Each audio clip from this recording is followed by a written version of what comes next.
이것은 고조선이 강국으로 커나가는 든든한 기반이 된다.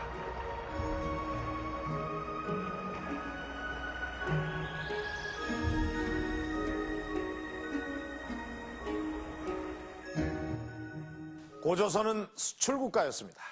이 대표적인 수출품으로는 모직물과 화살과 화살촉과 같은 무기류였다고 합니다.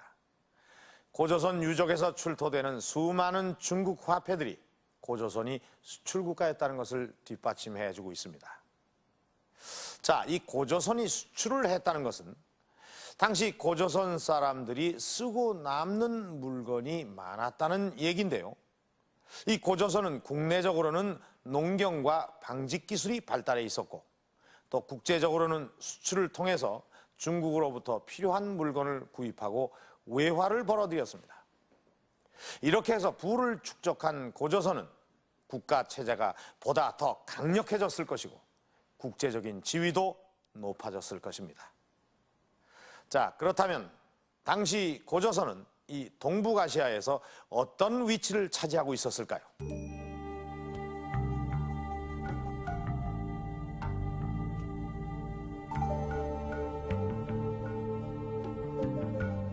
오랜 세월이 지나는 동안 고조선은 많은 변화를 겪었을 것이다. 그 한 지점인 전성기에 고조선은 동북아시아의 강자로 떠오르고 있었다.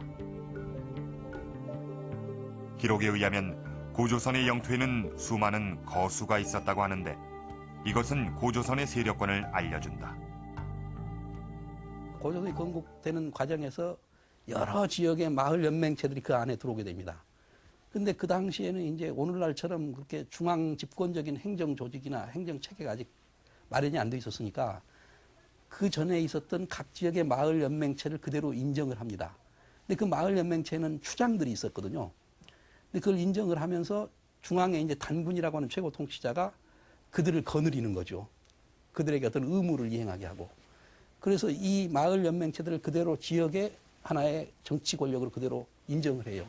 이것이 이제 거수국인 거죠. 그리고 그 전에 추장이었던 사람이 바로 이제 그 지역의 권력자로서 이제 거수라고 불리어지게 된 겁니다.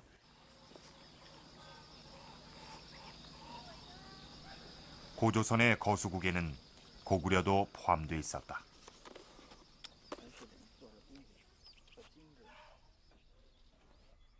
고구려의 수도 중국 지반에는 고조선과 고구려의 관계를 알려주는 기록이 있다. 바로 이 광개토 대왕릉비다.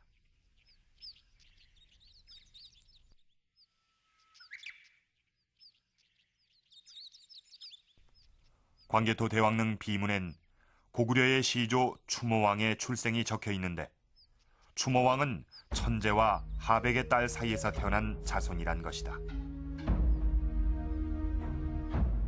그런데 삼국유사에 의하면 하백의 딸의 남편이 단군으로 기록돼 있다. 결국 추모왕은 단군의 자손, 즉 고구려는 고조선을 계승한 것이다.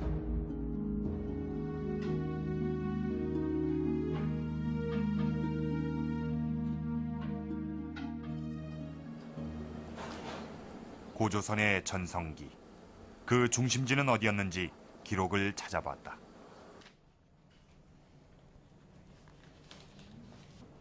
하지만 기록 속에서 발견할 수 있는 것은 왕검성이라는 이름뿐이었다.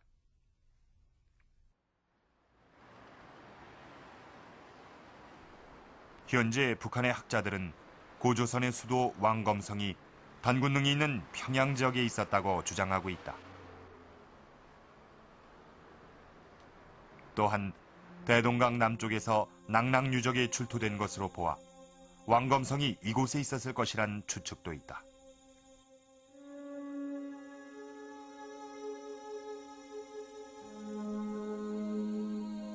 그러나 고구려의 수도 왕검성이 어디인지는 아직 밝혀지지 않고 있다.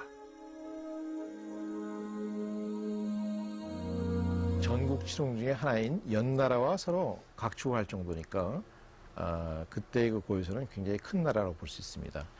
예, 그런 큰 나라가 있다가 이 BC 4세기 말에서 BC 3세기 초에 큰 전쟁이 일어났어요. 바로 전국 연나라와 싸워가지고 그때 고조선의 중심을 대동강 쪽으로 후퇴하는 것으로 보입니다. 기원전 5세기 말 중국은 전국 칠웅이 각축을 벌이는 전국시대로 돌입한다. 그중 하나인 연나라의 침략으로 고조선은 중심지를 대동강으로 옮긴다. 그러나 그 후 세력을 회복한 고조선은 연나라를 공격하여 그 동쪽 땅을 빼앗는다. 중국의 혼란기를 틈타 세력을 확장한 것이다. 기원전 206년 진나라를 멸망시키고 한나라가 중국의 통일왕조로 들어선다. 당시 한나라를 위협했던 최대 적은 북쪽의 흉노와 동쪽의 고조선이었다.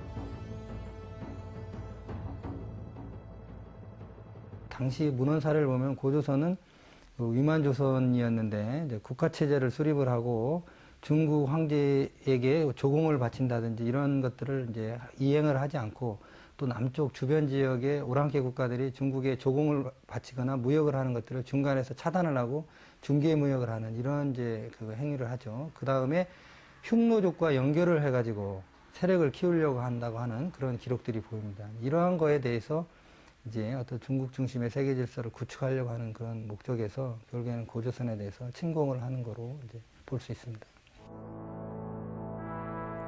중국의 사기에는 고조선과 한나라의 전쟁이 상세하게 기록되어 있다. 기원전 108년 한나라는 육군 5만, 해군 7천의 병력을 통한 고조선을 공격한다. 당시 한나라는 육로와 해로를 이용해 양면작전을 펼친다.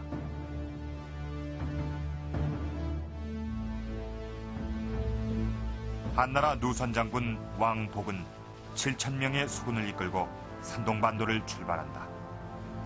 그러나 의기양양하던 한나라 수군은 고조선의 기습 공격에 괴멸되고 만다.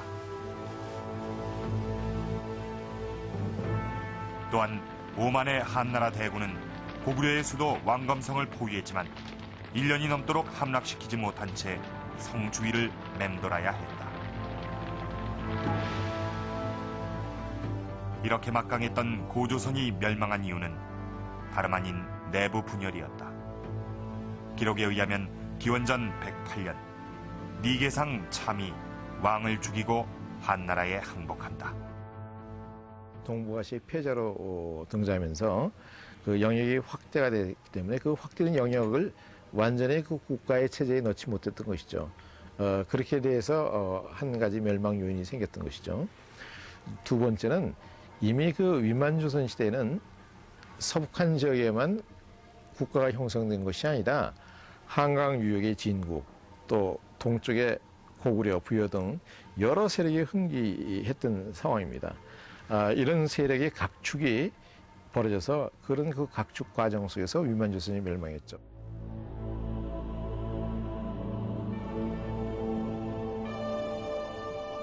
오랜 세월 동북아시아의 강자로 떠올랐던 고조선. 고조선은 그렇게 역사 속으로 사라졌다.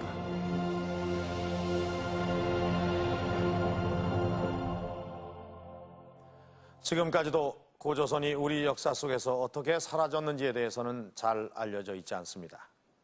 그래서 더욱 고조선이 신화 속의